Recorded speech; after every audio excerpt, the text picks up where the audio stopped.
Para mí el Baix Llobregat me lo es todo porque todo me lo ha dado, y sobre todo la localidad de Sant Joan Despí, que es la que me acogió hace 39 años.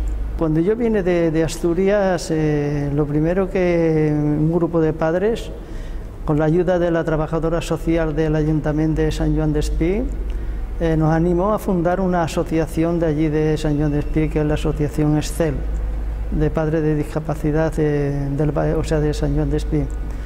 Luego, al poco tiempo, nos unificamos la asociación Asprodi de Sant Feliu. Con estas dos entidades pues intentamos unificar todas las fuerzas del Baix Llobregat, de todas las entidades, y ahora Cordibai cumple su 25 aniversario y la forman 30 entidades de personas discapacitadas del Baix Llobregat.